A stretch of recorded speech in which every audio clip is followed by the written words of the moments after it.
রব্বুল আলামিনের অশেষ মেহেরবান যে রব্বুল আলামিন আমাদের সকলকে আল্লাহ রব্বুল আলামিনের নবীর মহব্বতে আজকে আমাকে আপনাকে এখানে কবুল করছেন সকল বলে আমিন।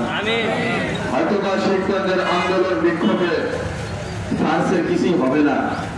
অনেকে প্রশ্ন করতে পারে হুজুর ফ্রান্সের ভিতরে আন্দোলন, ফ্রান্সের ভিতরে সমস্যা, এখানে আপনারা আন্দোলন করে কি করবেন? আমাদের কাছে আল্লাহ রাব্বুল আলামিনের নবীর মাধ্যমে মেসেজ আসছে, যদি তোমাদের নিকটে ইসলামের বিরুদ্ধে কোনো কথাবার্তা যদি হয়, যেভাবে তোমরা পারো তার প্রতিবাদ করো।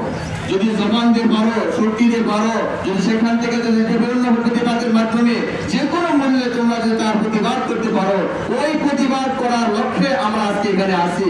হয়তোবা আল্লাহ রাব্বুল আলামিন হতে পারে এই নবীর মহব্বতের কারণে আমার আপনার জিন্দেগীর আজকের ওসিলায় সফলতা দান করবে। আমরা সকলকে আমরা নিজের দ্বারা ব্যক্তিগতভাবে যে ফ্রান্সের পণ্যগুলো আছে নিজেরা আমরা ওটাকে বয়কট করে দিব। আজকে আলহামদুলিল্লাহ বিভিন্ন মুসলিম দেশে বলে তারা এই ফ্রান্সের পণ্যকে বয়কট করার কারণে আজকে ফ্রান্সের সরকারের কিছুটা সুর নরম হয়েছে। আজকে ফ্রান্সের